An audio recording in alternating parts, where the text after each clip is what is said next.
지난번에 어디 보니까 일본 대사관에 네. 그 수석 셰프하고 같이 한일의 그 집밥 관련되는 그 무슨 뭐 그런 것도 한번 해보셔서 무슨 행사 같은 걸 하셨던데 그 한식하고 일식은 저는 엄청 다를 거라고 생각하거든요. 네, 어떻게 네. 생각하세요? 뭐 가깝지만 먼 나라라고도 하죠. 예, 예, 예.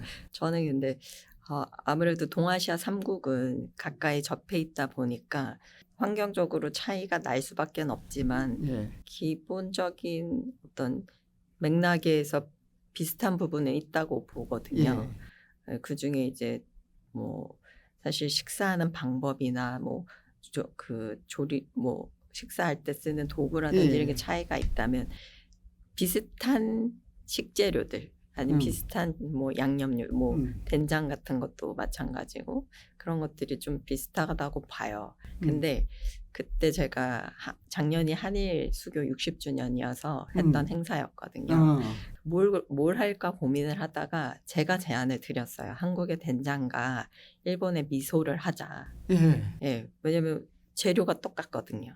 맛은 다르잖아요. 맛은 다르죠. 예. 맛도 다르고 사실 재료가 똑같고 같은 그 맛을 낼 때도 뭐 같은 식의 양념으로 쓰이는 애들이잖아요. 예, 예. 진짜 우리가 뭐 된장을 쌈장으로 먹든 양념 베이스로 쓰든 뭐 여러 가지로 활용을 하는데 미소도 마찬가지여서 미소도 쌈장 같이 만들어서 먹는. 그게 생으로도 먹죠. 네, 양념해서 먹고 종류도 되게 다양한데 만드는 법이 굉장히 차이가 있습니다.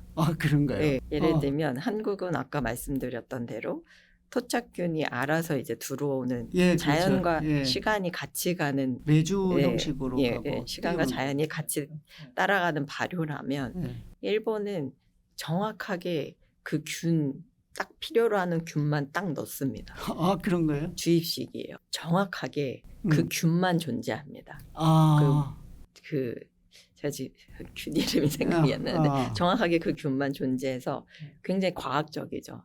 그리고 좋은 균만 있는 거예요. 그럼 한국은 집집마다 된장 맛이 다르지만 일본은 이 미소는 비슷하다고 볼 수도 있겠네요. 아주 크게 차이가 나요. 오히려 차별 베리에이션이 좀 작다. 적을 수 있죠. 대신 원하는 대로 다 만들 수 있겠죠. 균을 통제를 하니까. 네네네. 그래서 장단점이 있는 것 같습니다. 수저 같은 경우도 중국 가면 이렇게 굉장히 길고 우리나라 그래도 일본하고 중국은 남은데 우리나라는 쇠덩어리고 좀 약간 쇠 수저가 좀 물론 이제 뭐 있긴 하지만 그래도 대부분 수저를 다 젓가락 문화권이고 동아시아 3국이 다 젓가락 문화권인데 젓가락 집는 건 똑같은가요? 비슷한가요? 집는 것 또 좀 약간 집는 것도 좀 다른 것 같습니다. 근데 그 차이점을 굳이 딱 이렇게 분류해 보자면 이제 상차림법에 따라서 좀 달라지는 것 같은데요. 먹는 습관이랑 중국 같은 경우는 큰 원형 테이블에 모든 걸 쉐어하면서 덜어 먹는 문화죠. 그렇다 보니까 돌리고 이렇게 젓가락이 길게 물론 아닌 경우도 있지만 그래도 차이점을 체크해 보자면 그래서 긴 젓가락을 쓴다면 보통 한 25cm 이상 되거든요. 그러면 일본 같은 경우는 각상 문화로 뼈 발라 먹는 생선 들고 먹죠 그릇을. 그렇죠. 들고 그래서 먹죠. 굳이 젓가락이 길 필요가 없고 미소도 젓가락으로 이렇게 맞아요. 이렇게 저어서 건더기를 저어서 마시는 문화죠. 여기는 숟가락을 거의 안 씁니다. 다른 나라들은. 그리고 해산물이 많다 보니까 이렇게 발라 먹게끔 끝이 뾰족해요. 또 하나의 특징은 남녀 길이 구분을 해서 써요. 아직도. 그런가요? 남녀의 그런 게 왜 그렇죠? 시대적 배경인 것 같습니다. 그럼 누가 더 긴 거 쓰죠? 남자가 더 긴 걸 쓰나요? 성별 구별이 아직도 명확하게. 우리나라도 사실 이제 색상이나 무늬가 들어가 있는 경우 그 부모님들은 은수저 쓰고 금수저 뭐 이렇게 재료가 쇳덩어리가 다른 거지 길이가 다르고 그러진 않은 것 같은데. 그렇죠. 한국이 이게 금, 은, 유기 뭐 이런 젓가락들을 어르신들한테 줬던 게 옛날에 신분으로도 구분돼서 기록이 돼 있거든요. 저는 물론 이제 중국은 그런데 우리나라는 왜 쇠젓가락이 그렇게 됐을까요? 제가 뭐 물론 나무도 쓰고 있고 전부 다 공존하고 있긴 하지만 우선은 먹는 밥 습관이랑 그다음에 그 발효라는 발효가 되는 음식이 많아서 뭐 그 냄새가 배일 수도 있고 나무가 이제 삭을 수도 있고 예. 여러 가지가 있는데 또 그럼 중간에 한 국물 문화라서 그런 거나요? 국물 문화라서 숟가락도 발달되지만 있고. 그거보다는 이제 한국은 반찬이 예. 많이 차려지는 상이죠. 예, 그렇죠. 예, 네, 그냥 그거를 그게- 이제 집어서 본인 상에 올리는데 예. 뭐 일본처럼 그릇을 들어서 가서 받쳐오는 거는 아, 뭐- 그 예의가 아니죠. 그죠, 예, 그죠. 예. 그런 게 안 되니까 예. 정확하게 그 딱 집어야 납작해서 된다. 딱 집어야 아, 됐던 이제 거. 접촉면이 넓어서 예. 이게 그 고사리 같은 거 집어도 예. 딱 이렇게 집히게. 납작한 건 그것 때문이고 예. 때문이다고 단정 지을 수는 없지만 그것 때문일 것 같다는 얘기들이 예, 많고 예. 하나는 위생상의 문제를 항상 거론하더라고요. 예. 그러니까 그- 이제 근데 또 좀 더 올라가면 이게 아까 신분으로 예. 해서 금속을 먼저 이제 왕가나 뭐 양반들이 먼저 썼다라고 하는데 사실 옛날 기록을 본 수라상에는 유기 아니면 은기 젓가락이 올라가는데요. 유기는 도자기죠? 구리랑 주석으로 그 유기요. 그 유기, 예.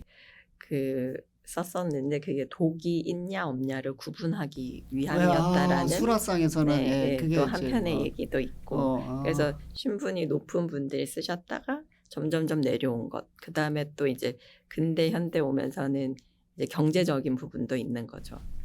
쇠젓가락 한 번 사면은 죽을 때까지 씁니다. 맞아요. 예. 나무는 부러질 수도 있고 진짜 삭을 수도 있고 뭐 하지만 경제적인 이유가 네. 더 클 수도 있겠네요. 네네. 예, 한식 셰프님들 되게 유명하신 분들도 많고 그래서 이제 셰프라는 말이 이제 자연스럽게 이렇게 하는데 사실 이제 그 당시에 제가 어렸을 때는 그 뭐 셰프다 그러면 이태리 아니면 뭐 프란치 이런 그 쪽에 그 저기 양식 그 관련되는 그게 있고 그런데 이제 어쩌다 이렇게 가서 보면 그 먹을 때마다 이렇게 계속 그릇을 바꿔주고 막 그러고 하거든요. 네. 근데 이제 이 책에 보면 이제 네, 의궤라서 네, 네, 의궤라는 게 그 저거죠. 그러니까 그 규범이죠. 네 그 맞습니다. 이제 근데 이제 그 규범과 관련되는 그 음식을 차리는 그래서 이제 우리도 프랑스하고 다르게 뭐 프랑스랑 비슷한 그런 궁중 음식으로 따진다고 하면 이제 그 우리 김 셰프님의 전공이신 그 의궤와 관련된 거 하면 프랑스랑 비슷하게 코스 요리 같은 건가요? 이제 프랑스나 이태리 음식도 뭐 역사적으로 봤을 때 다양한 상차림이 예, 있겠지만 한국도 그 변천사들이 있습니다. 근데 예. 한번 뭐 근데 꼽아 보자면 코스의 형태로 즐긴 적이 없다는 건 아니고 그 코스의 형태로 음식을 즐겼었습니다. 특히 왕실에서 그러했는데요. 일상식은 다들 아시는 것처럼 수라상 상차림, 대원반, 소원반, 뭐 전골상 이렇게 근데 차렸다면 드라마에서도 보면 그냥 상다리 후러지게 무지하게 큰 거 이렇게 하나 들고 갖다 놓고 끝나는 거 아닌가요? 아닙니다. 대장금 보시면 예. 이게 이렇게 뭐 물리고 네, 뭐 내고 맞습니다. 물리고 한다 예, 이거죠. 앞에 이제 고임 음식이 기본적으로 깔려 있고 이제 절차에 따라서 음식들이 이제 그 일종의 코스처럼 예. 올려졌었는데요. 이게 그러면 이렇게 처음에는 갖다 정말 귀한 차를 먼저 올리고 차. 예, 그다음에 이제 음식을 올리기 전에 우선 뭐 자리에 따라 달랐지만 술이 올라오면 음식이 한 차례 하나 올라가기보다는 첫 번째 상차림 예, 첫 그다음 번째 상차림. 그다음 술이 올라가고 또 두 번째 상차림 1미, 2미, 3미 이렇게 기록을 하면서 그렇게 얘기를 하고 있는데 그거 여전히 상 갖다 주는 거네요. 이 서양처럼 네. 음식 하나 딱 접시 딱 내놓는 게 아니고 예. 우리는 상으로다가 몇 번 갖다 주는 거네요.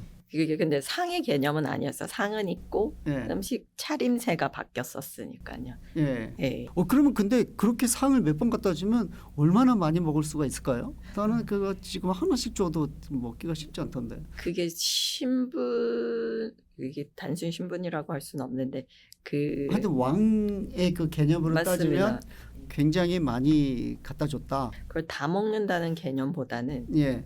드실 만큼 드시고 내리십니다. 이 밑에 신하들한테 내려서 먹게 우리 하는 그 내림 음식이 되는 거죠. 뭐 저기 그 옛날 그 대갓집에 뭐에서 그 저기 뭐 어른이 먹고 뭐 내리면 저 밑에 부엌에서 하인들도 먹고 뭐 그런다는 그런 개념이네요.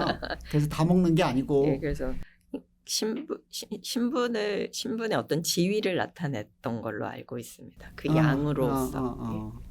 그러니까 한식도 그러면 그럼 그 과정에 그 서양에서는 보면은 이게 내놓는 그릇 이 용기도 되게 다양하잖아요. 네네. 그 예쁜 것도 있고 뭐 그래서 좀 널쩡한 것도 있고 근데 하여튼 그러면 한식도 그렇게 한식의 음식과 그 내놓는 그 용기와의 그 관계도 저기 서양 못지않게 중요한 건가요? 그럼요. 한국은 그 자연의 흐름에 맞췄다고 했잖아요. 예, 모든 게 예, 시간도 예. 그렇고 그 대표적인 게 여름에는 자기 그릇 세라믹을 썼다면 예. 겨울에는 유기 예, 금속 제품을 썼다. 이유가 뭐죠? 임금님께서 기록에서도 보면 여름에는 백자기를 썼으면 겨울에는 유기를 썼고 아니면 1년 내내 이제 은기를 썼다 뭐 이렇게 되고 있거든요. 예, 이유가 뭘까요?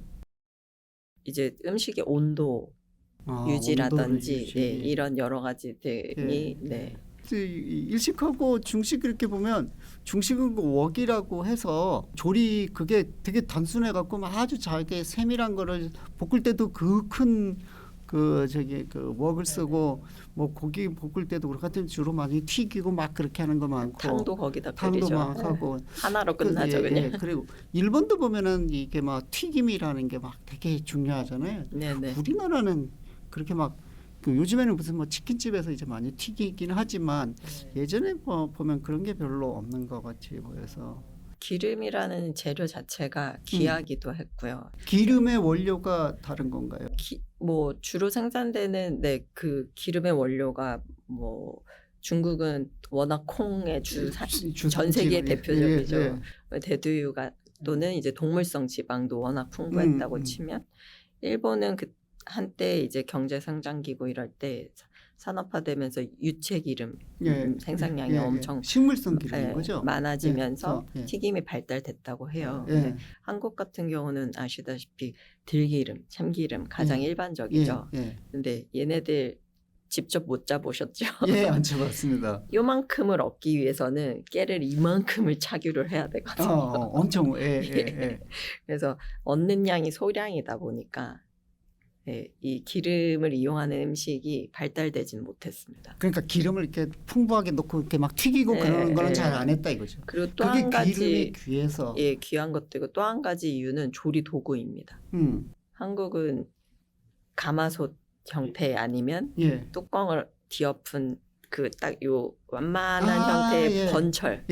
그 부침개 할 때. 지금의 후라이팬하고 좀 다르게 이렇게 완만한 형태의 곡선을 그리는데 기름을 부으면 가운데 요만큼 맺히죠. 약간 맺히죠. 그래서 한국 음식에 지짐이가 있죠. 지짐. 지지듯이 튀긴다는 말을 하거든요. 그게 튀기는 건 아니죠. 그렇죠. 근데 이제 그 지짐의 조립 특징이 얘가 기름에 들어갔을 땐 살짝 지금 표현으로는 튀겨지다가 나오면서 구워지는 형태잖아요. 그러네요. 그걸 지짐이라고.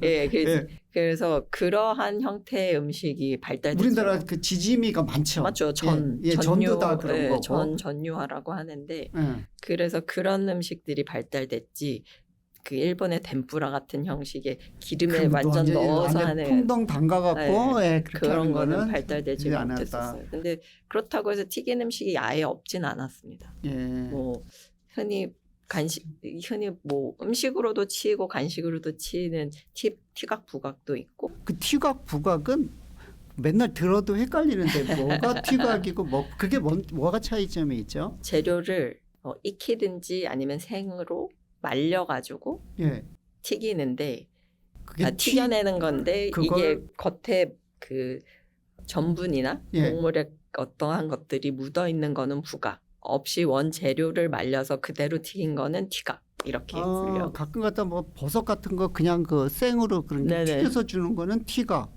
그다음에 말린 형태여야 됩니다. 근데 뭘 이렇게 그 전분 같은 데서 담가 갖고 이렇게 해준 거는 부각이네요. 네, 뭐 밥을 지어서 밥풀을 붙여서 말린 거나 아니면 찹쌀풀이나 밀가루풀 아니면 뭐 다양한 풀들을 만들 수 있잖아요. 예, 공유로. 예, 예. 그거를 바르든지 붙여서 말려서 튀긴 거를 부각이라고. 부각이라고 한다.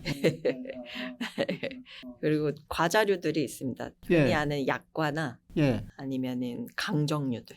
예. 그 한식에서는 그럼 이제 그 서양식처럼 코스 요리를 한다고 하면은 제일 처음에 차 한 잔 하고 예. 그다음에 뭐 이렇게 음식들이 쭉 나오고 그다음에 서양처럼 디저트 같은 게 있나요? 차로 시작해서 술과 함께 음식이 쫙 진행이 되면 마지막 술은 계속 바꿔주나요?